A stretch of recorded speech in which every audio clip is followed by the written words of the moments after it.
Okay, good evening, everybody. I'd like to call the meeting to order. If everybody would please rise for the Pledge of Allegiance. Pledge allegiance to the flag of the United States of America and to the republic for which it stands, one nation, under God, indivisible, with liberty and justice for all.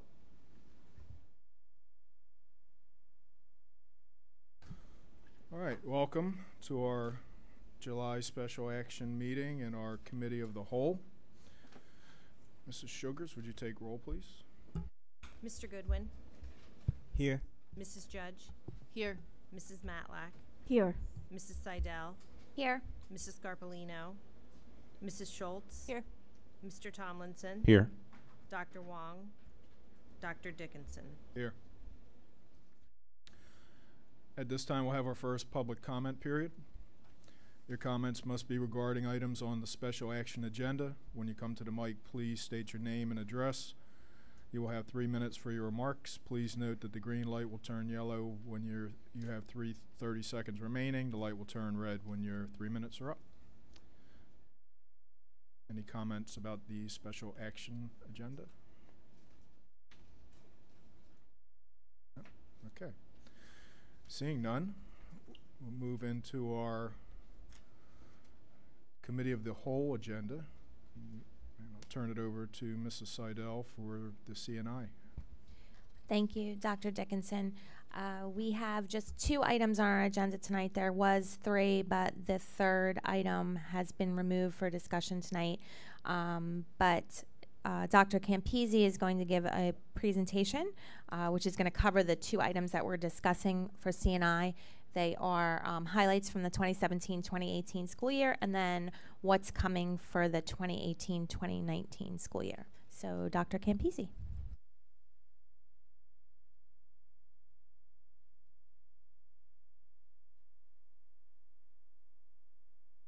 Yes, sorry, I meant to say that this presentation was sent out earlier today.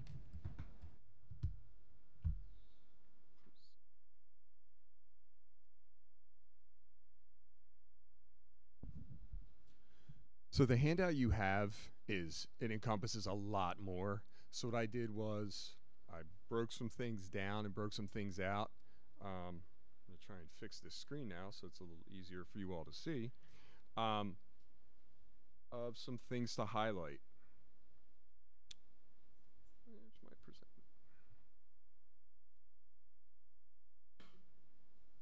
Okay. So we start with highlights, and this follows along with what was given out to you in your packet that was given to you online. But we start with some highlights from the 17-18 school year. We're talking about content and curriculum implementations. So as we know, next generation science standards, right? They've been coming around for a few years.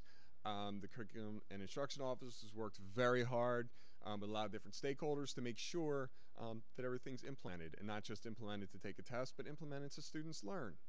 We also had a creation of a 6-day ELA cycle, which allowed for more time for elementary PLCs so they could score units, they could blind score, they could analyze trends, and they could plan for different types of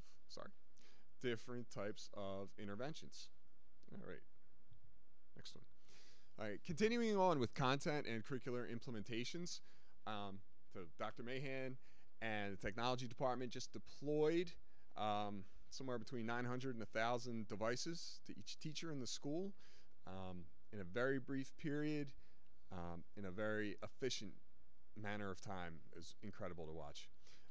So we've also had some revisions to our high school information nights to highlight the collaboration between the Office of Curriculum Instruction and building-based administrators. So going along with that, we also have our submission of our ESEA grants, our Titles 1, 2, 3, and our Title 3 immigrant, so we can reach out to meet the needs of all of our students using all the funds that we're entitled to, outside of tax dollars and outside of any other grants we may get. So a few committees that I wanted to note on here. Again, science was a big part of this year. So, Mr. Goldthorpe, set up with Dr. Mahan a district science leadership committee. so that there would be across the district articulation. And then they've also planned and they organized and they carried out Next Generation Science Exemplar Professional Development, which was pretty cool because I was walking by here one day and like eggs were flying all over the place, like raw eggs, and none of them were breaking. Till I came in and tried to do something. Committee-wise, so Kindergarten Curriculum Committee, it's been formed, it's been planned, it's been organized. Participants have been selected, and the plans are set for moving forward with that for the 2018-2019 school year.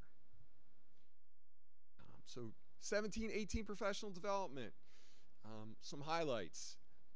Teaching through storytelling for world language teachers, a lot of organized and planned in-service days for our media specialists. They play a big part in our education. They play a big part in cross-curricular things. And then also our PLC leads carrying out and helping to facilitate the quality of work with our aspiration teams at the high schools. All right, giving students voice. All right, targeted support. So Algebra 1 was an area we had to look at. So C&I team did a lot of walkthroughs to Algebra 1 classes. They met with Algebra 1 PLCs. They provided feedback on best practices, on instructions, looked at trends to see what was working, what wasn't working, what could have been done better, and to build off that. And also making sure that we had fidelity to conducting observations and post-conferences that provided teachers with feedback that was useful. You know, everything from feedback based on evaluation data that came out of the lesson, to direct observation, to self-reflections, to giving students the chance to report on teacher effectiveness and asking them questions after a lesson about how do you feel? What did you learn? Do you think you met the learning goal? And different things like that. All right, so building on our body of work, and these are just two of the conferences that the C&I office is presented at. And actually Dr. Mahan is in, I believe she's in Chicago tonight, presenting. So these are just two that, you know, Cherry Hill is building and sharing the body of work of all the great things that are done in the C&I office, and then expands out to the rest of the district. All right, so what's coming for 18-19? So again, I'm going to go through the same categories. So if we look at content and curricular implementation, so we have our Chinese 1 offerings are going to start both at East and West.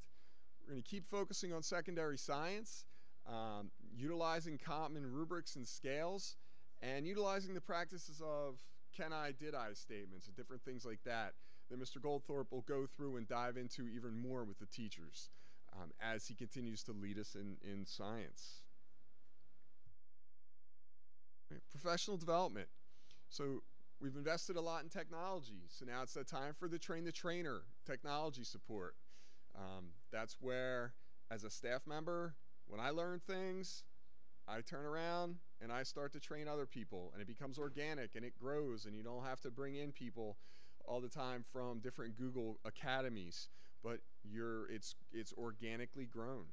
That includes expansion of flex options, expansion of student voice at the elementary schools, middle schools, and the formation of aspirations teams at the elementary schools, as well as continuing on with our next generation science standards exemplar training. All right, and continuing targeted support and implementing things that look like office hours or offering a Genius Bar experience, the technology, curriculum departments able to collaborate with staff, expansion of online resources and screencasts. Screencasts are really cool to make, especially when students start to make them and they start to take a lot of ownership and showing what they're doing. They're doing a little train the trainer themselves. And expanding the C&I role in secondary clusters to help provide that targeted instruction. And these are just 3 of the conferences that people in the C&I office have already been accepted to present or have been presenting or have presented at. And they're all conferences where you know it was rigorous to be accepted. And you know the places that have accepted them should be honored. that the people from our C&I office are going out there to present the great work that they do. So one final thought from me. Read it all. So I've learned that people forget what you said. People will forget, but will never forget how you made them feel. They'll forget what you do, but people will never forget how you made them feel, by Maya Angelou. And the reason I put that up there is because I hope that as we move onward, that resonates when we talk about student voice and that connection. Because people can stand up and talk, or people can even circulate around and talk in stations or to students, but it's making those connections. It's how did you make me feel? Because if you made me feel like I'm important, if you treat me like I'm important, if I know that I'm important, I'll learn from you. So I thought that was a fitting kind of final thought. So I apologize, my screen was a little funky up there. Right, so, and again, there's a lot more in what was shared to you, but I just wanted to pull out a few of the things that were in there just to give everybody a chance to look at the great work that's going on in the C&I office and collaboration with the technology office that Dr. Mahan also oversees.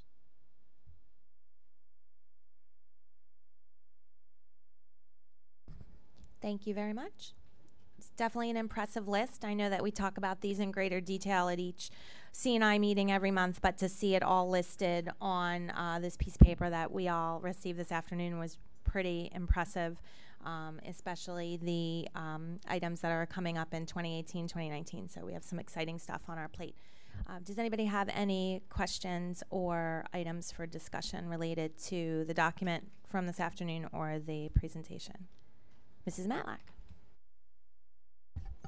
I just have a quick question about the one professional development for the expansion of the next generation science standards, expanding that to all secondary science teachers, which is a great thing. I've talked to Mr. Goldthorpe, and he has, explained some of the things they're doing, and I've heard from some of the teachers how valuable that was. Does the expansion also mean, because the science standards are very different way of teaching than some people are used to, the expansion, does that include the teachers who've already received some of that training also expanding what they're receiving and not just including more people?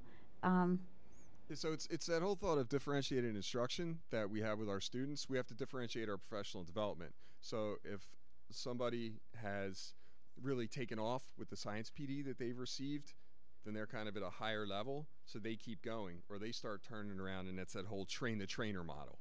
And it becomes that it's an organic feel of where we're giving professional development in-house and then taking it out of house at conferences and showing the great work that we're doing. Great, that's exactly what I was getting at, that different people are at different levels, and I want to make sure that everybody could still keep expanding and learning on that. So thank you. You're welcome. Anybody else? Okay. Before I turn it back to you, Dr. Dickinson, I do have one follow-up item from our last C&I meeting. We've been discussing at our meetings over the past couple months the kindergarten curriculum committee, and as promised, once it was shared with the full board and once the committee members agreed to have their names shared, we did discuss that we would be sharing the names of the parents and community members that are participating in the kindergarten curriculum committee. So we have a total of 5 people. 3 of them are sitting members, and 2 are going to be participating by way of presentations they'll be giving, and I'm just going to read their names. Lindsay Abesh, Amy Ravolo Gaines, Gina Winters, Laura Pendergrass, and Dana Pila. So that was just a follow-up item that I had from our last C&I meeting. We had committed to providing the names after the first meeting and after we had the members' permission. So thank you. If nothing else, back to you, Dr. Dickinson. Thank you, Mrs. Seidel. Dr. Campisi, thank you. Guess we'll move into BNF. Mr. Goodwin, I'll turn the mic over to you. Okay, thank you. And actually, Mrs. Sugars is going to give us an update on some of the projects going on. Now I'll turn it over to Mrs. Sugars.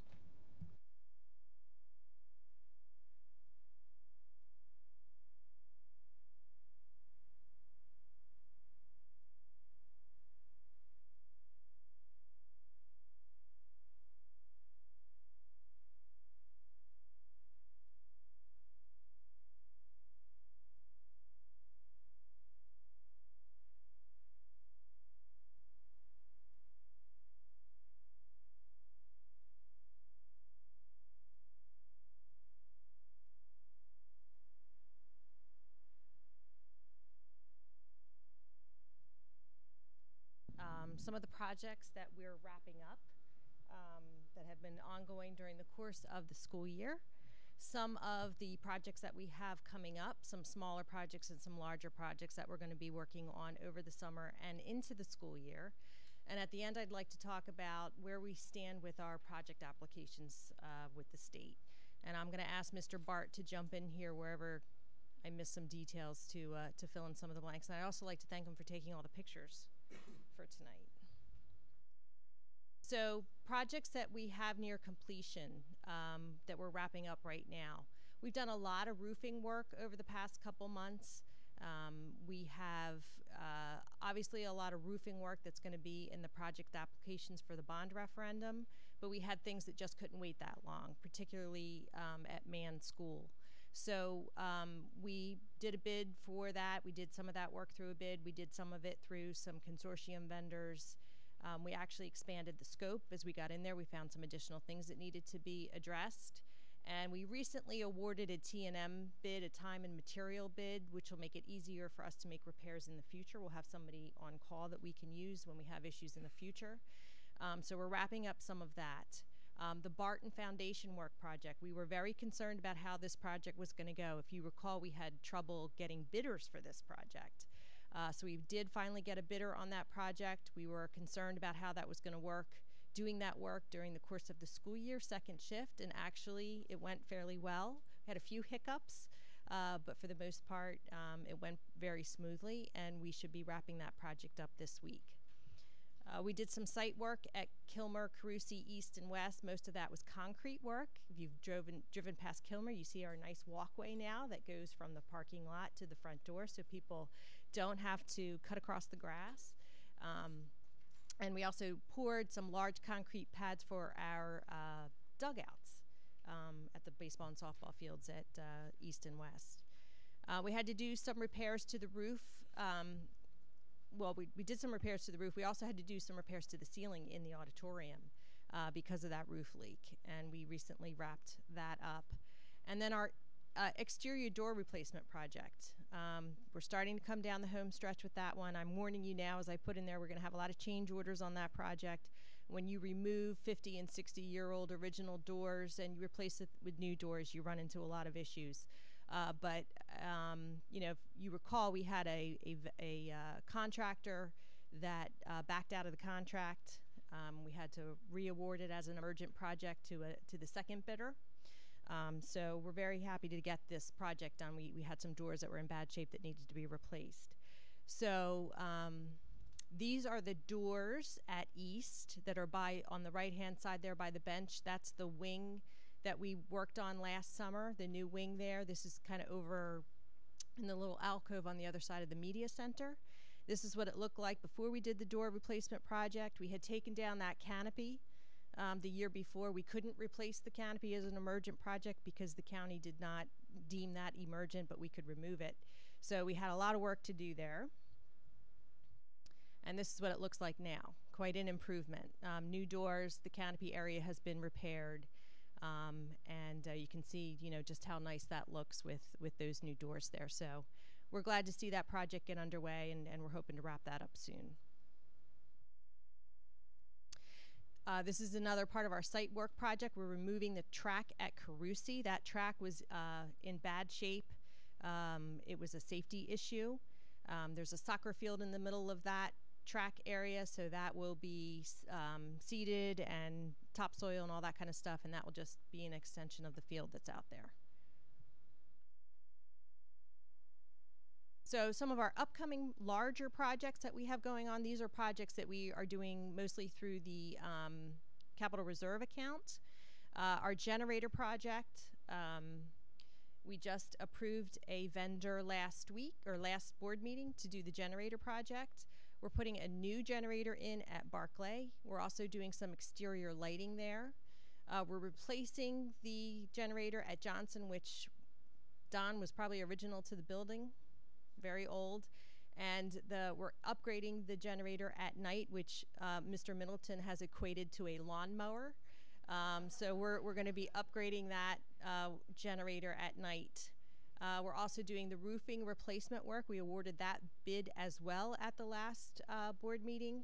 So we're doing roofing replacement work at the East Auditorium because that roof was damaged in one of the windstorms that we had in March.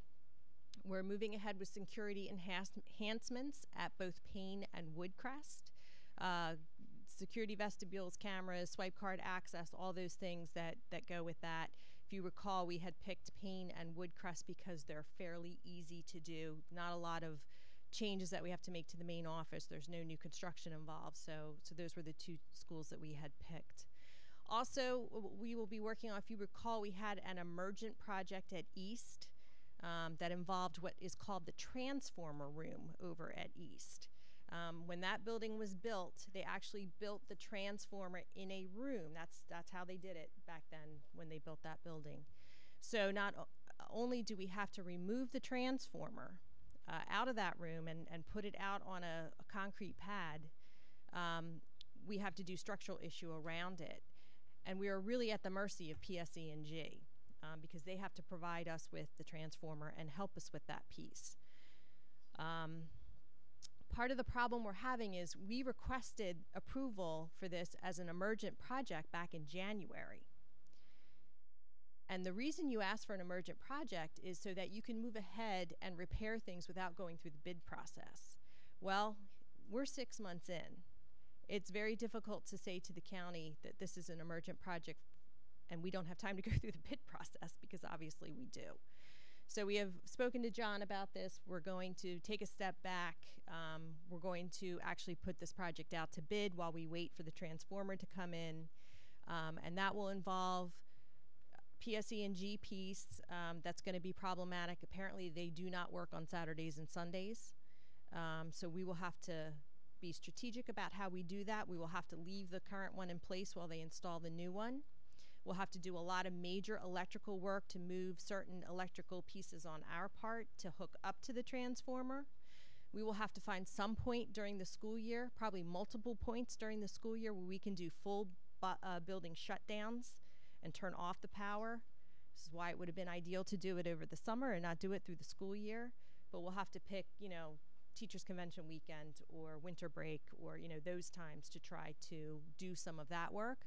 And then we have to address the structural issue that's there that started the whole issue that we have there. So it's a complicated project. It has a lot of moving parts. We had hoped to have this work done by now. But again, still waiting on commitments from PSE&G as to when we will get that transformer. So that will be something that we're going to have to proceed with very strategically. We look at smaller projects that we have coming up. We have a couple of HVAC units that need to be replaced, one at Kilmer and one at Carusi. The Kilmer one, John is struggling with a little bit because it is literally a closet on the side of the library where the unit is supposed to fit, and he's having trouble finding equipment that will fit in there. The rooftop unit at Carusi has been out for some time. We need to get that unit replaced. We're doing a fence at the property line at Rosa. If you face Rosa School, on the far right-hand side, there are a couple of homes there, and our field hockey field kind of encroaches on those homes. So wanting to be good neighbors, we are going to put a fence up there. We'll be doing lockers at Beck over the summer. We had planned to do that over spring break because we were doing some asbestos removal, carpet, tile replacement. We pushed that project off to the summer. We have a pilot light program going on at Johnson, district flooring replacement that we'll be doing. And then at West, we have a couple of projects, the trainer's room, the baseball, backstop netting, and fencing. If you recall, we had a bid for that a couple weeks ago. We didn't have any takers on that bid. And then a couple of weeks ago, I got a call from Mr. Bart, and he said, "Could you please come to West?" And I said, "Sure." So I got my car and I drove over to West, and he said, "I'm behind the auditorium." And I drove behind the auditorium, and as I pulled up, there was probably 5 or 6 PSE&G vehicles at least, and probably 10 to 15 PSE&G personnel there. Apparently PSE&G was doing a routine check on gas lines and discovered a leak at West. It's outside of the building, it's not inside of the building. It's been temporarily fixed for now, but at some point we have to go through the process of getting that fixed. So this is our fence that we're having put up at Rosa right now. As you can see, that was the residential area that I was speaking about, and the fence is pretty much right up against, you know, that property line. The other interesting thing about this is there is a major pipeline that goes through the property at Rosa that runs along the side of the New Jersey Turnpike. So we had to have some markers put out for that. We had to sign some waivers when we install the fence to stay away from that pipeline. So, you know, that's just one thing. I think the pipeline runs from northeast United States to south United States. So we had to be cognizant of that as we did this project. This is the Johnson Lighting project. And I know I don't think the pictures do it justice, but if you look in the right-hand side, just the difference in the color on the flooring, these are literally hallways that are next to each other. And throughout the district, in our elementary schools, we have a lot of hallways that need to be brightened up.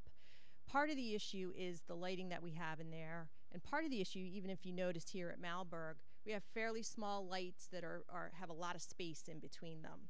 So really, when we talked about doing this, there were a number of hallways that we could have piloted this on, but we chose this hallway at Johnson. And again, I don't think the pictures do it justice, but it really is remarkable what a difference the lighting makes. Of course, it also means that you think, now we could use some paint, now we could use some other things. But you know, we'd like to try to implement some of that lighting throughout the rest of the districts. And it's LED lighting, so it'll be much cheaper to run. So I think it's a win-win all over. This is the Barton flooring project that we're doing. On the left, this is the new section of Barton. This flooring has been a problem in several of our buildings that have this new section. We believe it's a problem with the mastic that was put down. If you look, you can see over time it's been patched with pretty much whatever I guess was in the storeroom. And it just really is an eyesore, and it really is a shame because it is, you know, a nice part of the building. So we're going to replace that flooring this summer. And the carpeting on the right, given that color, I'm going to guess that's got to be out of the 70s. I think it's been around for a long time, and I think that the teacher was more than excited to learn that we were going to be replacing her carpet. So, so that's some of the flooring that we're going to do over the summer. This is the trainer's room at West. We have cleaned this room out. We have painted it. If you look to the left and you see those lockers there and you see the door there, that door goes into the boys' locker room. We're going to move that door kind of behind those ladders so that it's there's access through the hallway there, and that way we won't you know, be accessing the trainer's room through the boys' locker room. There's also an outside access as well. So we're going to move that door. We're going to clean that room up. We had a meeting with Virtua a couple weeks ago. We asked them, you know, if they had any excess equipment that they could send our way. They said that they would look into that for the trainer's room. So we're going to get that room fixed up and ready to go. This is the gas pipe area that I was speaking about out at the back of West. That's a project that we should have quotes out for very shortly, and we'll get that taken care of this summer. All right, so our referendum project applications. We submitted them April 4th. They were hand-delivered to the Department of Education's Office of School Facilities. As I understand it, we have 90 days for approval. The deadline was on or about July 4th. As of today, we have not heard from the state. We need to pass our referendum authorizing resolution 60 days prior to the election. So that gives us August 2nd as the date, on or about August 2nd as the deadline date for that. So in speaking to our bond counsel, you know, I asked her, what do we do if we still don't have anything from the state? So at the next board meeting, we will approve what I'm calling kind of a save the date resolution, which will essentially alert the township, alert election officials that we are planning on having the referendum on October 2nd. So we'll pass that resolution at our next board meeting. The only other thing that we then need to do is approve the referendum questions. When I gave Mrs. Gorab our timeline of what our future board meeting dates are like, she was uncomfortable with waiting till August 14th. So I anticipate that we may be having an early August or late July board meeting just specifically to approve that question. And then also we're going to follow up. She was going to reach out to a couple of people that she knows at the Department of try to get an update on the status of our applications and where they are. I have heard that the department is you know, understaffed, and they've lost staff over the past couple of years that has not been replaced, and they're you know, they're just very busy with applications. But you know, that's great, but we have a timeline to meet, and you know, we need to get this done. So we're anxiously following up and trying to get some answers where we stand and how to move ahead. So at a minimum, hoping by July 24th I have a lot more information for you, and at a minimum we'll be passing that resolution to get the ball rolling. Okay? Are there any questions? All right. Yes, Dr. Dickinson.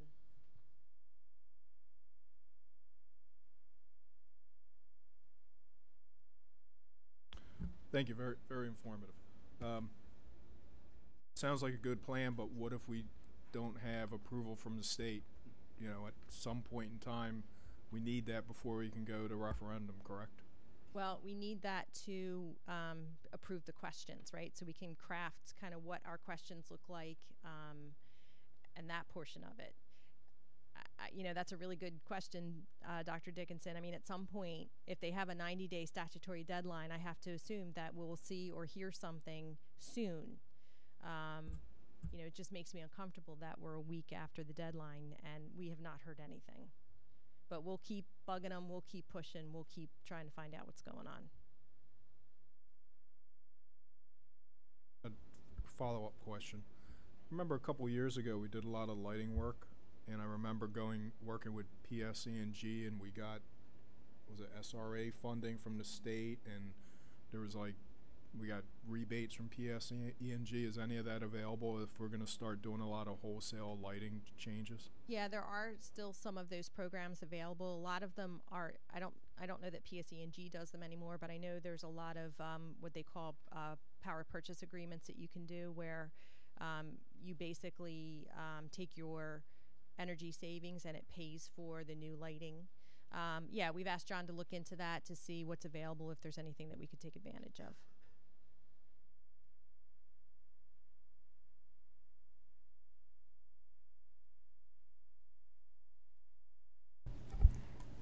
I just want to thank, wow, not really loud. Thank Mrs. Sugars and Mr. Bart and all the folks, you know, that put this together. It's a tremendous amount of information. And just one other thing, because it will affect us budget-wise. So we all know that the state budget was adopted. We believe that we will receive about a little more than $3.1 million in additional funding. We just are waiting to hear that officially from the Department of Ed. So we know the agreements were reached and all that kind of stuff out there. Unfortunately, right now, the only thing that we have are the data that were released on June the 20th with what the projections were for the increase.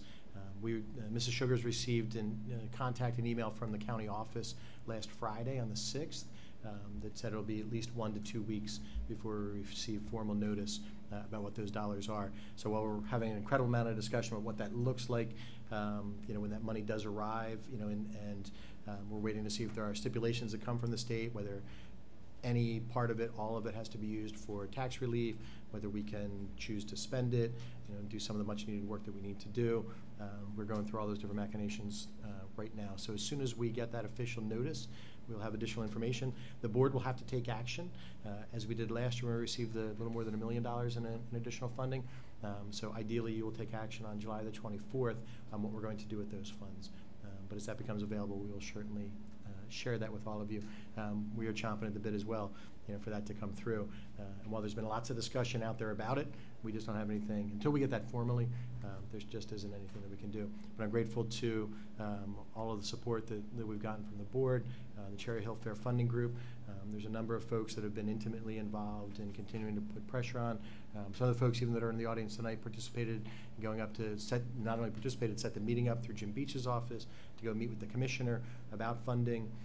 We've had ongoing discussion with the township about a lawsuit, which is still on hold at the moment. Still waiting to see what those numbers look like and all that kind of stuff through too. So there's been a lot of support, a lot of people involved. So I'm grateful, and we're looking forward to getting that additional money coming in. It's a 22.4% increase if we get what was originally projected over the funding that we have received. All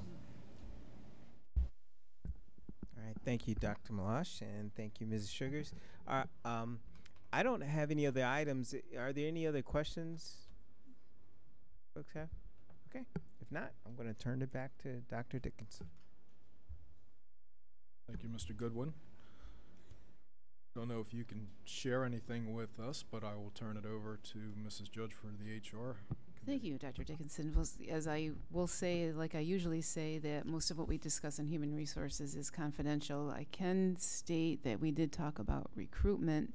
First of all, I'd like to thank you for coming last minute to human resources meeting. It was very appreciated. We did speak about recruitment, and we are in very good shape at this point in the summer for September start. There are 19 positions available right now in some sort of process of interviewing, offering, etc. So that's my short and sweet report. Are there any questions? Seeing none, back to you. Thank you. Thank you for your cagey report. All right. In Mrs. Scarpolino's absence, I'll cover P&L. I guess I'll turn it over to Dr. Campisi.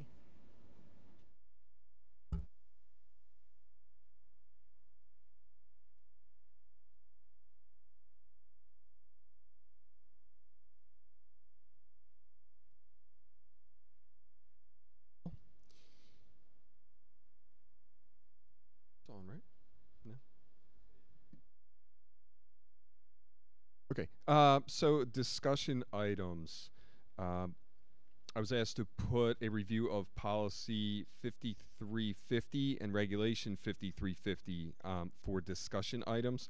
Now, it is also on for a second read, but I believe the discussion of the review of the policy and regulation is in reference to donations or dedications or naming of different items, whether it be a bench or things like that.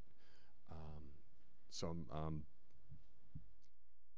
I'll open up the floor to questions. If I know there was some concern about a bench at Kilmer. That we eventually worked through. We wound up ordering some new slats so that the bench over there just says Kilmer Buddy Bench. So that's where we are as far as looking at the policy as far as that situation went.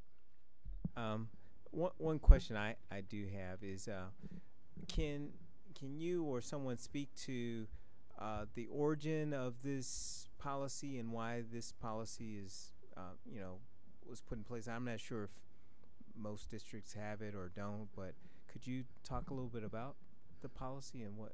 Sure, you're talking about S13 or S12? S12. Okay, so S12 is a regulation, so it's a procedure, and it's for suicidal ideation or homicidal ideation or threats or things like that, because we have to take things very seriously. So if a threat were to be made, like a homicidal threat or a suicidal threat, a protocol then goes into motion.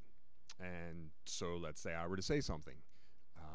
One of the members of the school safety team, whether it be the principal, the nurse, the guidance counselor, would bring the child to either the office, the nurse, make sure they're okay, have an adult with them at all time. We call the parents. We let them know what was said. We speak with the child, try to keep them calm depending on their disposition at the time. Then the parents have to come in, and the student can't return until they've been medically cleared. And we give them some options of some places they can go, whether it be Kennedy or whether it be a private medical professional. And then when they have that clearance, which hopefully they get, we have a reentry meeting. It's the principal, typically the principal, guidance counselor, sometimes a nurse, or your school safety team. And then we figure out the plan of how we're going to monitor the student, depending on any recommendations that may have come back from the medical professional. And sometimes it depends. Sometimes a student doesn't realize what they said, how much weight it actually carries, and it's a learning. And then in other situations, it can be I'm glad somebody stepped up and said something so that we can get the student the help that they need. Can I just add something as well? So one of the things that came up in the discussion is within that policy, there's a section about memorialization.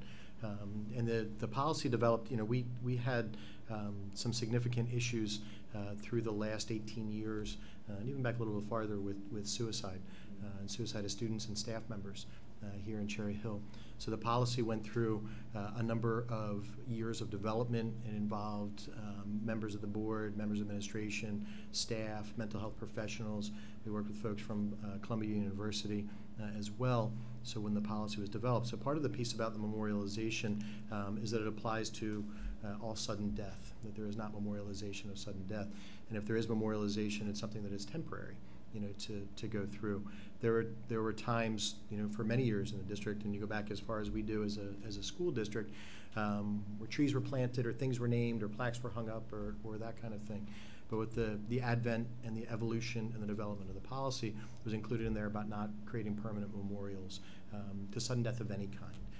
Now questions have come about, why is that contained within a policy that deals with suicide and homicide ideation? Why is that not a standalone policy, and something that certainly we can follow up through P&L.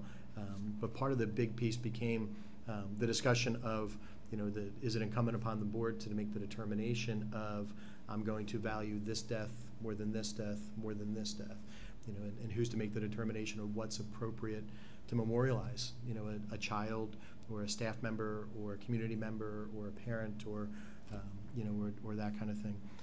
There are different ways, and within the policy, there are suggestions that are in there about scholarships and things like that that can be done. It's one of the, as a building principal and as a central office administrator, sadly have gone through and dealt with the situation to meet with families who have lost children to disease, to accident, to self-injurious behavior. It's one of the hardest things that we ever have to do. To go through, and part of, again, the reason for the development of the policy, so taking all the emotion out of where it is about what is appropriate that we believe as a school district, what's appropriate for us to move forward, and it's appropriate for us to be able to support the children, within the school district. So that really became a big piece of, the discussion about what was there, and about where it was.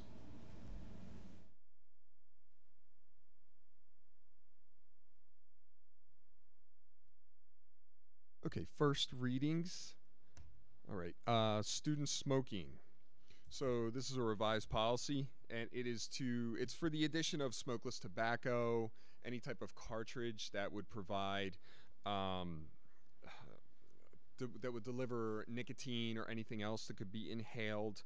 The policy also is updated to include, as part of school grounds, night field lights. So it's just covering every aspect of our school grounds, of our school buildings. And then also that if the student violates this policy, that there has to be something in the code of conduct. And I have high school level meeting tomorrow, so this is one of the topics I'm going to be discussing with them as to how this fits into the code of conduct and what we already have, and just to bring them up to speed as to where this is. Questions?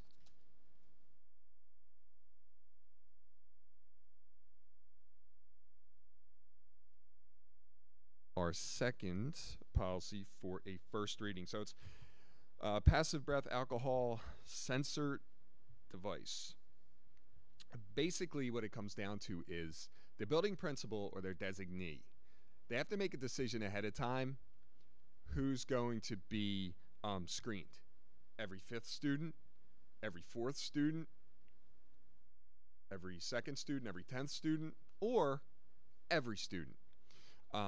So we also have to make that clear in the way when we're selling tickets, that everyone, when you step on these school grounds, you fall under this policy. So our students have to be made aware of that. So that's another topic I want to discuss with the high school principals tomorrow, about if we have to notify our students that you could be screened where you're buying your tickets. If you're buying them ahead of time, is that something we print on a ticket? Is that something we find a way to make sure that we have followed the policy and made our students aware? So that's going to be, that'll be a good discussion tomorrow, and we'll brainstorm and then come back and report back out to you, because the plan should be uniform across all the high schools as far as how we're going to make that message clear that comes from this policy.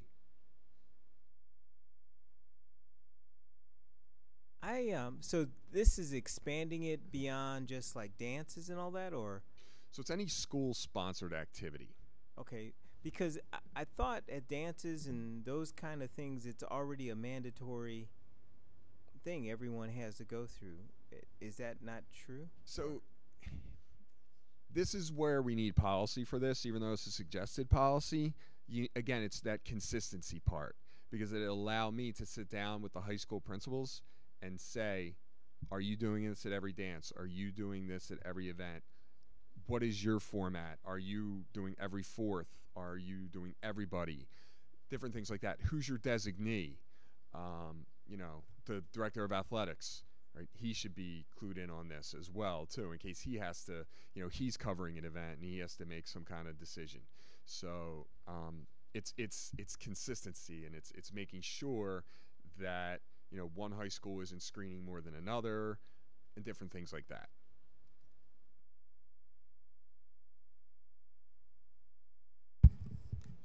So would it be possible to make a blanket statement at both of the high schools at the beginning of every year that you could be screened at any school-sponsored event, and then that covers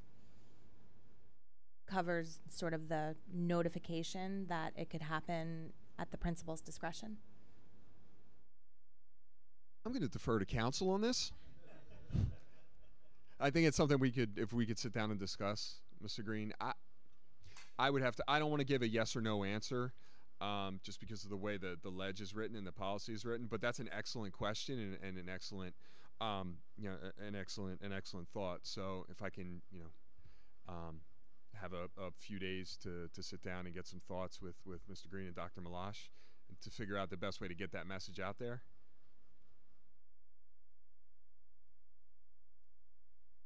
My recollection is it's pretty clear, especially for seniors, for prom, the senior trip. I don't know if it's on the tickets necessarily for prom, but is this at the all secondary level, or is this strictly the high school? This is high school. This is high school. So I know that I've been to a dance or two, especially at West, where they definitely did everybody, and that was just like a small dance. So, but you're worried about consistency across the district, right? Right. So it doesn't have to be everybody at every dance, or everybody. It could be everybody at the first dance. It could be the 5th person, every 5th person at the second dance. It just has to be decided ahead of time by the principal, and obviously not shouting it out to the students that, hey, every 5th person. And I worked a lot with Anthony Saporito, our director of security, on these 2 policies that I just presented to make sure I was working with an expert when it comes to things like this. I kind of like the thought of everybody, but that's just me, instead of every 5th or whatever, but I'm not there with the device trying to do that. So, but thank you. You're welcome. Any other questions? First reads? Okay. So we're moving on to second reads. The second reading was from the HR committee from last month, and it was about equal employment, anti-discrimination practices. I got no revisions from HR, so that basically, reading into it, and when I emailed back and forth a little bit with Miss Adrian, it's just it's cleaning up some language in here about the complainant being able to reach out to somebody other than their immediate supervisor if their supervisor isn't available. A substitute for the affirmative action officer if the affirmative action officer isn't available, and then shortening the time of resolution of whatever the complainant has, whether it be founded or unfounded. And also, it suggested, and I left it in here, a statement about the encouragement of minority businesses and female-owned businesses to put in bids for schoolwork to try and be awarded contracts. So, is there anything else? Did I get it all? All right. Any questions? Okay.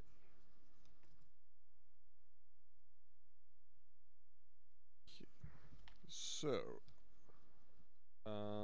our athletic competition, so that was 2431.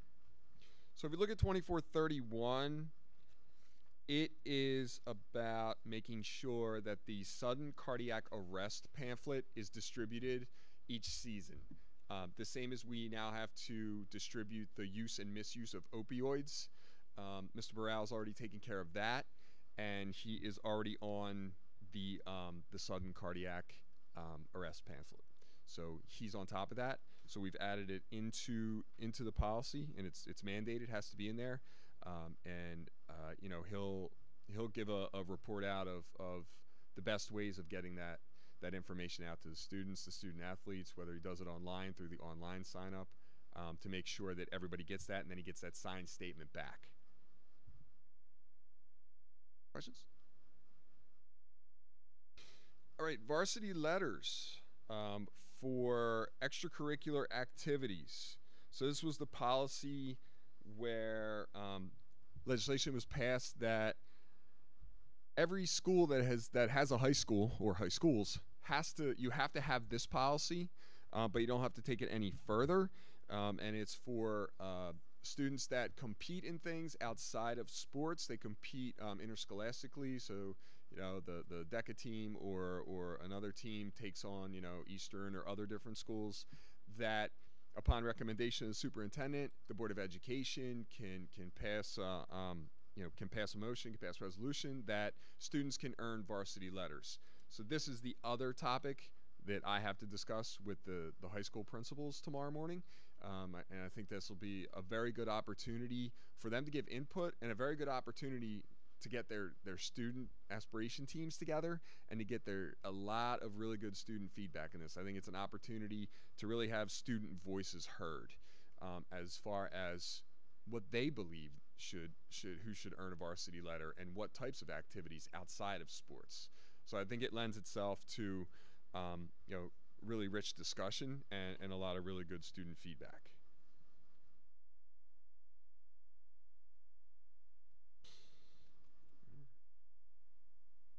And then the policies on suicide prevention, so it was 5350. The part that was added back in, or not added back in, the part that was rearranged.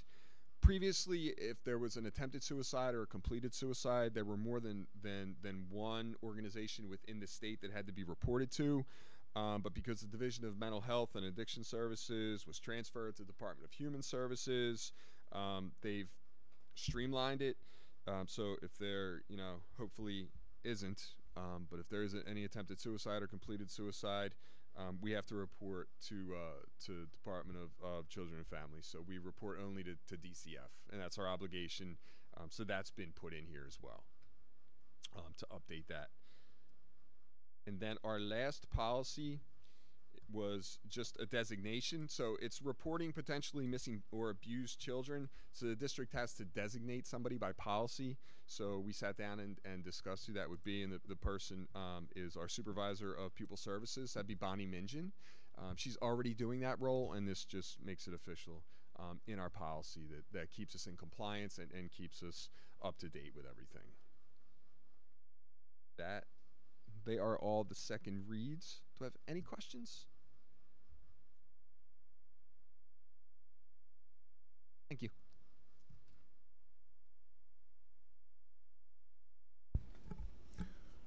Thank you, Dr. Campisi, again. Last up, we have strategic planning. I'll turn it over to Mrs. Matlack. I don't know if Mrs. Sugars has anything else to add. No, we kind of combined Combine BNF both and of those with strategic BNF. planning. Okay. That's my report. I do, though. Dr. Malash. For strategic planning. What would you like to add? This is the place for us, so we sent out to you draft goals for 2018, 2019, as well as the goals from 2017, 2018, for you to review. Put them out to you last week to take a look at, just to start to see where they are and what our initial recommendations are for you as we move forward. I just want to talk a little about that and see if there's any initial feedback for you. In the weekly memo that you receive, there'll be additional requests for information as well. All right. So if you have those on your Chromebooks. So one of the big things going into 18-19 continues to be our recommendation to maintain 4 board goals. You know, as we've gone through the last 3 years, we spent a lot of time talking about the numbers of goals. We did the audit for the last 15 years prior to that of what was included in goals, how often did they change. Again, Cherry Hills, the school district, has gone through years when there were many, many goals as well as many, many bullet points underneath, and we've kind of narrowed it down over the last few years.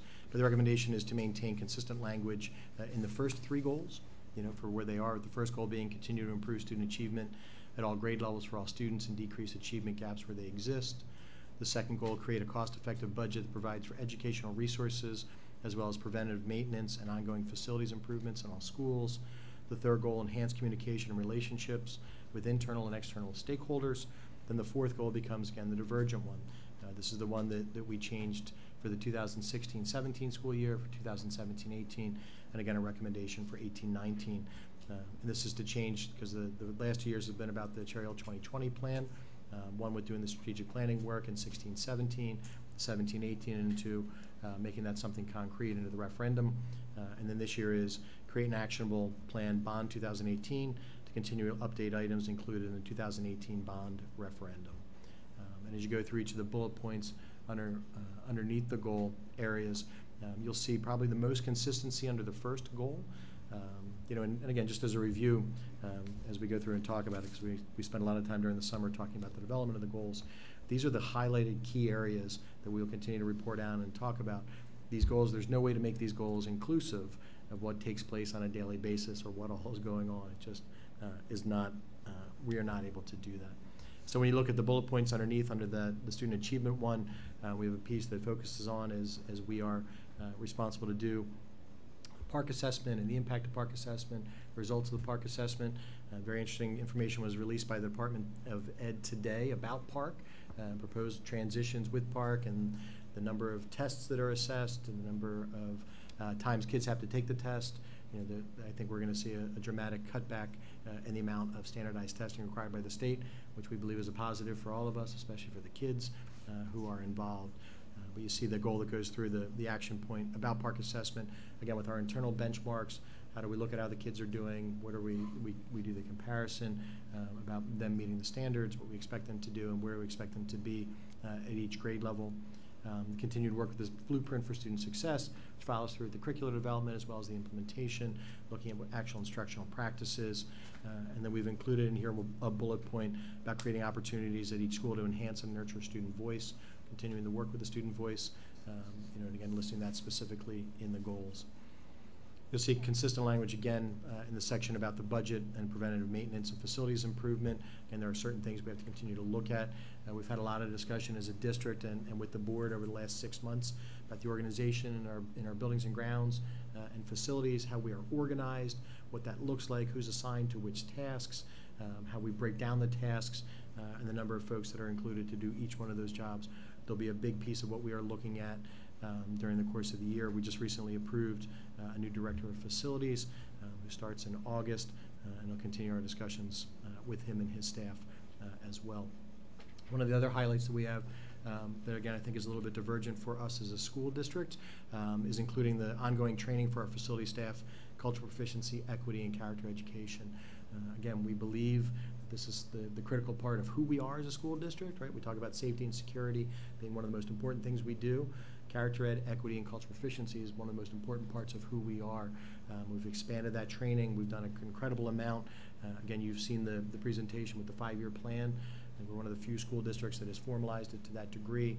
What we've done with our support staff in each of the buildings and certificated staff and expanding that into the buildings and grounds and facilities folks as well. Communication, right? So communication we talk about all the time. What's effective communication? How can we improve communication? What do relationships look like between stakeholders, you know, and internally and externally?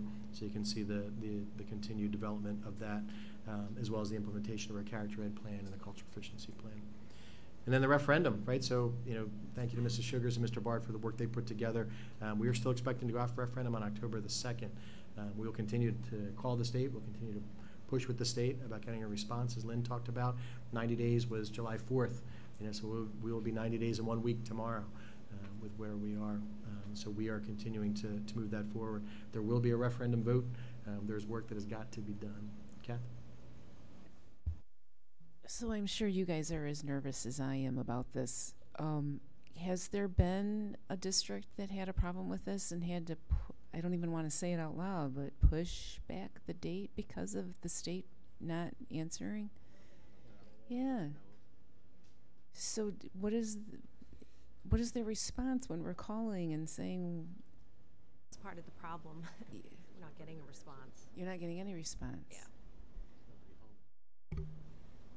So who's looking? That's what's afraid. That's what's worrisome. Who's looking at our stuff? There's nobody. Well, we know who the reviewer is. Okay, there is a reviewer. With her. There is a reviewer. We've had contact with her. We had lots of discussion about long-range facilities plan and what our enrollment numbers were, and we had to get that piece straightened out before she would, you know, start to look at the project applications. So as far as I know, that piece has been straightened out. So as far as I know, she's looking at the project applications and working so hard that she can't return phone calls. So hopefully that's the case, and hopefully, you know, we'll get some movement in the next week. We're coming off a holiday week, so hopefully, you know, this week, next week, we hear something. Thank you. Yeah, we continue to push Lynn, you know, John Middleton, you know, through his office. That's why Lynn talked about contacting our bond counsel and those folks who work. This is the work that they do with the department, to reach out to their contacts, you know, putting the pressure. And again, it's a significant amount of work. We've talked about this quite a bit over the course of the last 2 years. You know, and the October 2nd is rapidly approaching. Sure. So that's where we are with the draft goals and the bullet points. If anybody has any additional feedback for now, I'd be happy to take that. Again, in the weekly memo, to come out and ask you for additional feedback. Time frame wise, ideally we'll have another draft for you to look at, you know, prior to the July 24th meeting. If we can adopt on the 24th, that's great. If not, then we'll look to do it at the first meeting in August. We'd really like to have the goals solidified prior to the opening of the academic year, and staff and all returning. So does anybody have any suggestions or comments on the draft goals right now? Okay. So the board members seem to need more time with that. When would you like a response from the board members? So ideally, this time next week. Okay. You know, by next Wednesday, by the 18th, Okay. Is ideal for us, because we'll be putting the board agenda together. Okay. You know, for the 24th. So by next Wednesday, and like I say, you know, in the memo this week, I'll put a reminder out about that and time frame and where to send it and Very good. Okay. All right. Thank you very much. That's all I have. All right, thank you, Mrs. Matlack and Dr. Malash. So we'll move into our special action agenda, and I'll ask Mrs. Seidel to do the CNI agenda, please. Move the CNI agenda. Okay. Thank you, Dr. Dickinson. The superintendent recommends, and I move the following. Number 1, approval of attendance at conferences and workshops for the 2018-2019 school year. Number 2, approval of agreement for the 2018-2019 school year, resolution to correct previous motion on June 26, 2018 contract amount. Number 3, approval of comprehensive equity plan annual statement of assurance 2018-2019. And you have a yellow sheet in front of you with an addition of item number 4, which is approval to submit fiscal year 2019 IDEA application and accept IDEA allocation. Do I have a second? Mrs. Judge, any questions or discussion? Seeing none, Mrs. Sugars. Mrs. Seidel, Yes to all. Mr. Goodwin, Yes. Mrs. Judge, Yes to all. Mrs. Matlack, Yes. Mrs. Schultz, Yes. Mr. Tomlinson, Yes to all. Dr. Dickinson. Yes to all. Mr. Goodwin, would you move the BNF agenda, please? Yes, I will. The superintendent recommends, and I move the following. 1, approval of bill lists. 2, a resolution approving the services agreement between the Cherry Hill Board of Education and Source for Teachers, LLC, for the provision of temporary certified substitute teacher support staff replacement. And 3, acceptance of donations. Do I have a second? Mrs. Matlack. Are there any questions? Not Mrs. Sugars. Mr. Goodwin, Yes. Mrs. Judge, I need to abstain on the bill list regarding the Cooper Health System. Yes to the remainder. Mrs. Matlack, Yes. Mrs. Seidel, Yes. Mrs. Schultz, I need to abstain to Bay Out of Home Health on the bill list. Yes to the rest. Mr. Tomlinson, Abstaining from Bancroft NeuroHealth on the bill list. Yes to the remainder. Dr. Dickinson. Yes to all. Mrs. Judge, would you move the HR agenda, please? Yes, I will. Thank you very much. The superintendent recommends, and I move the following. Number 1, termination of employment certificated. Number 2, termination of employment non-certificated. Number 3, appointment certificated. Number 4, appointments non-certificated. Number 5, assignment salary change certificated. Number 6, assignment salary change non-certificated. Number 7, other motions. We have an additional pink sheet. Number 8, other compensation certificated with additions to 1, 2, 3, and 4. And then I have a removal of item 2B on the agenda. 2B is in boy. We are removing that. Do I have a second? Mr. Goodwin. Any questions? Seeing none, Mrs. Sugars. Mrs. Judge, Yes to all. Mr. Goodwin, Yes. Mrs. Matlack, Yes. Mrs. Seidel, Yes. Mrs. Schultz, Yes. Mr. Tomlinson, Yes to all. Dr. Dickinson. Yes to all. Turn the mic over to Dr. Malash. Thank you, Dr. Dickinson. As part of the human resources piece, you just approved 2 of our newest employees who are with us this evening. One I'm going to ask to stand in the back and wave. You'll get to meet him when we have all the teachers come in September. But first, Mr. Mark Lopez. He'll be teaching Spanish at Beck this year. The opportunity to meet Mark beginning of last week. We had a great conversation, so I'm really excited. He's really excited about being at Beck and teaching Spanish to the kids at the middle school over there. So welcome to Mark Lopez. And the second one who I'm going to ask to come up to the podium is Mr. Jeff Schofield. Jeff, you just approved as the new assistant manager for grounds to start with us in August. Jeff is coming to us directly from St. Vincent School District, where he has spent the last 10 years. Grounds and grounds maintenance has been his his area of work for his entire professional career. He'd been in private industry prior to that and has been over there at the school district. Comes highly recommended, and I'm excited for him to start as well, to join the team. As you know, we have more than 354 acres of land. It looks dramatically different today than it will in March and in December. So Jeff, I know, is eager to start. So Jeff, I just want to introduce you to everybody. If you want to say a couple words, and we'll have you come around and shake everybody's hand. For time out to interview me. I really appreciate it. I am so excited to come to the district. The people that I've come to meet so far, I don't know, it feels like a good team, and I'm looking forward to it. I really am.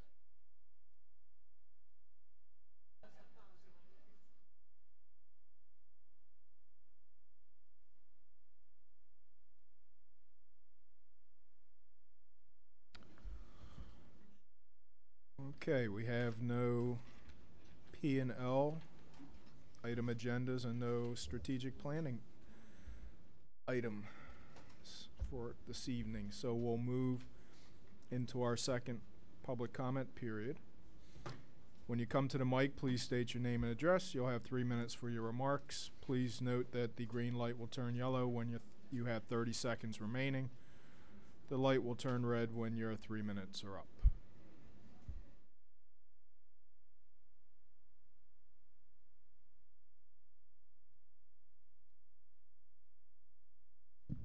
Hi, everyone. Can you hear me? Because it sounds muffled tonight. Okay, first off, the kindergarten committee, thanks for giving us the list tonight. State your name, please. Oh, I'm sorry. Jen Nadio, 224 North Madison Avenue, and president of the Cherry Hill Special Ed PTA. First off, kindergarten, thanks for giving us the list, but we need to know who the special ed parent is. It would be helpful so we can communicate with them the concerns that we have for full day kindergarten and our special ed students, including those who are nonverbal, non-communicative, and have no functional communication. Second of all, ESY. I have been receiving a lot of reports, and I have reached out to Mrs. Wethington, who is looking into it. It seems like there is a lack of communication, again, like you just mentioned, Dr. Malash, but this is through the case managers to the parents. Some of our students didn't go to class last week. They didn't have a bus or whatever, and it seems like the root is really the case managers. So I wanted to bring that to the board's attention because students who could regress just lost a couple days worth of work. Also on the screening of 5533 for smoking, I know you're just doing a first reading, so my concern on that is that special ed students will need to be prepped before this. If they go to an outing and they're questioned, they could have some issues, especially those with anxiety, mental health issues. Also, those who are nonverbal but still want to come to a dance. So I would implore you to really look into that. I know that for, we've talked about this a long time ago. I wasn't even president at the time, but cameras in schools, and I know we are discussing where the 3.1 is going to go, the million possible, and security cameras could help us in some ways with our special needs students. I realize that they also have negatives, I get it, but I think a lot of our questions that our parents have had, we might be able to see exactly what is affecting our non-verbal and non-functioning communication students. It's just an idea that I had, and I wanted to share that with you. I've been receiving phone calls from parents whose children were special ed students whose children were not involved or invited or included to activities within the district. And we all know that that is not good. So I would implore you, I know that Dr. Campese is going to speak to some of the principals, and I know Mrs. Wethington and I had talked about speaking to principals about including even out-of-district students, how they can also come to events. So thank you.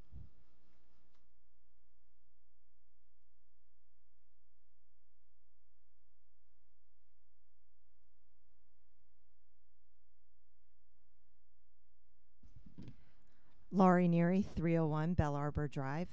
I also wanted to speak this evening on Policy 5535, the passive breath alcohol sensor device.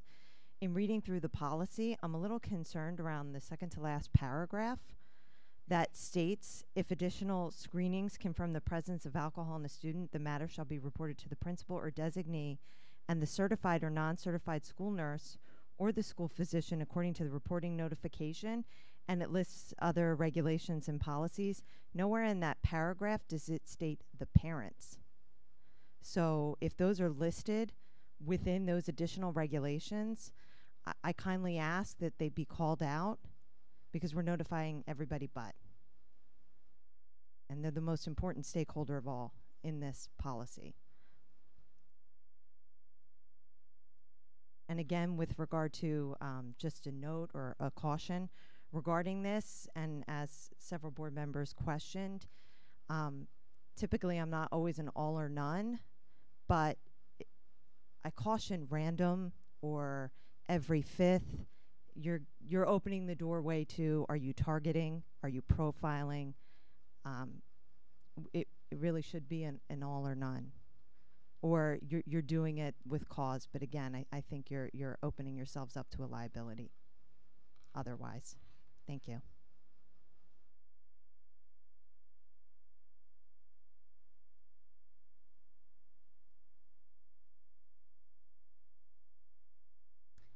Miriam Stern, 121 Ashford Road. Just love seeing on the policy 2431.8 the varsity letters for non-athletic activities. I think it's fantastic. And I would just encourage that as you're looking at that, to also consider what happens at the middle school level. I sat through my son's middle school graduation, which was amazing, and there were probably 40 or 50 athletes called up and recognized as a large group. And there were some individual students recognized for other activities, but there was no large recognition for the giant music program that exists at Rosa, and all the, unbelievable things that go on with music, the incredible theater that goes on at Rosa. So I just think those kinds of activities would be really nice to include those students in a larger recognition as well.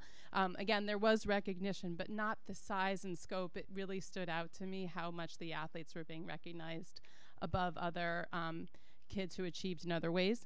Also just very excited about the funding. It's just a huge win for the district and for the students. And I think Dr. Malash, when we met with Dr. Repollet, one of the things that in his background is they had a lot of grants in his district. They did a lot of, got funds from other ways. Dr. Malash, you've talked about, we have to be realistic. We know we're not going to get the kind of monies that we really need from the state. And I would really suggest along those lines that the district consider hiring a grant writer, either part-time or full-time, to start to really explore other ways that the district could enhance our funding beyond what we get from the state and possibly beyond what we may get from the bond. So that's a recommendation as a parent. I think we really could benefit from a district this size to having at least a part-time grant writer or allocated funds to hire an independent contractor to do that work.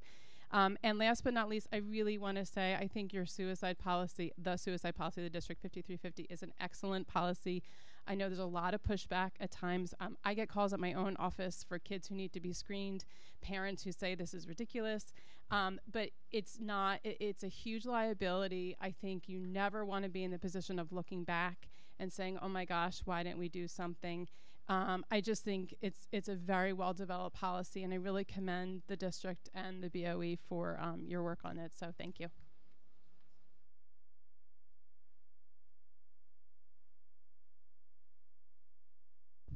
Hello, my name's Rick Short, 1002 Chelton Parkway.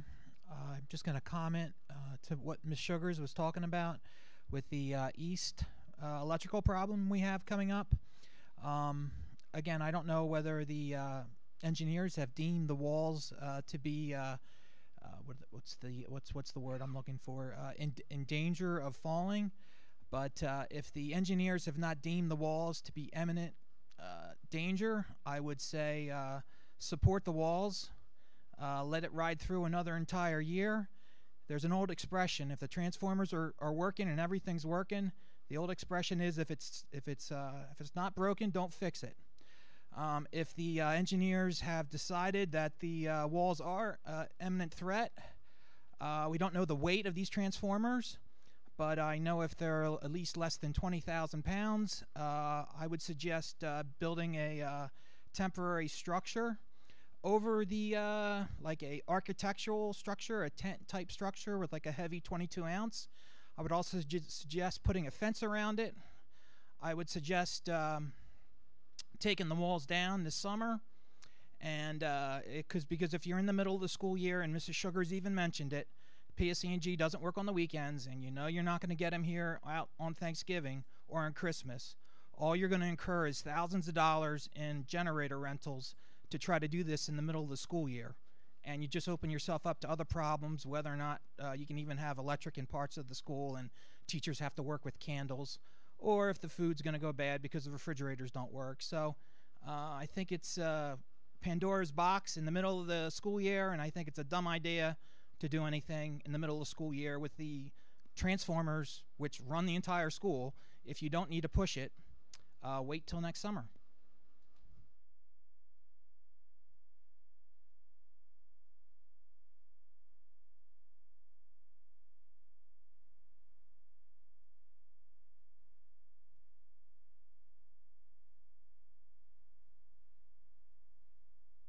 Good evening. Ben Ovadia, 100 Roanoke Road.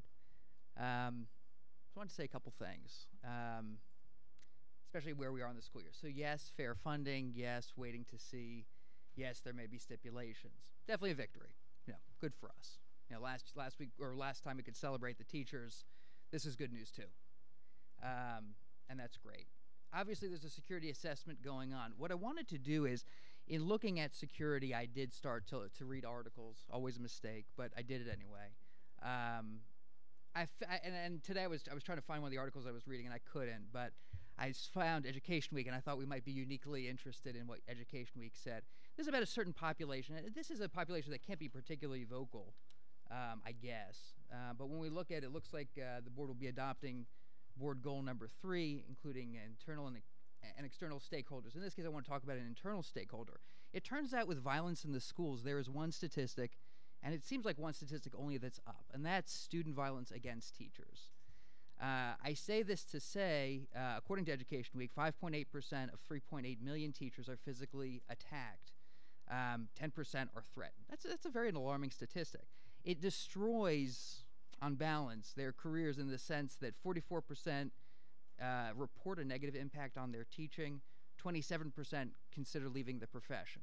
And I say this to say, as we're doing our security assessment, it's not just about active shooters, right? It's about threats. It's about HIB. It's about being able to, you know, Jen makes a good point about nonverbal students. I mean, how do we ever know unless we have some good cameras inside the schools that are reporting?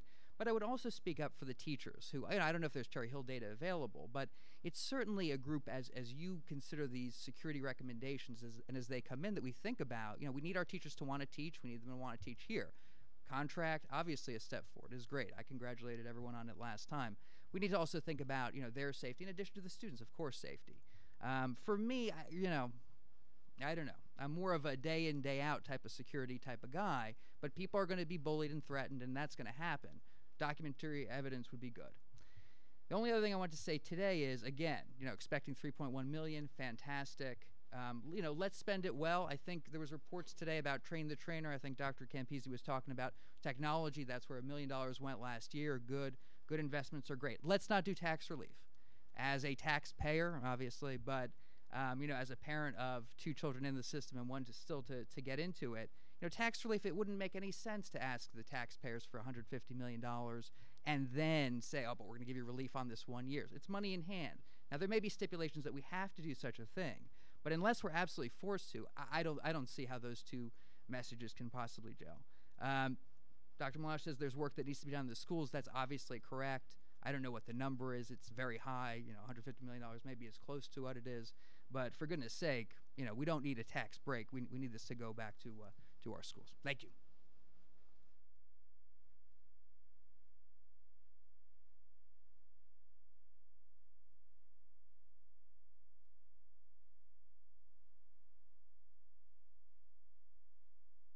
Anybody else? No? Okay. Well, thank you for coming out. We appreciate the audience. Have a motion to adjourn. Mrs. Judge and Mr. Goodwin. Have a good evening.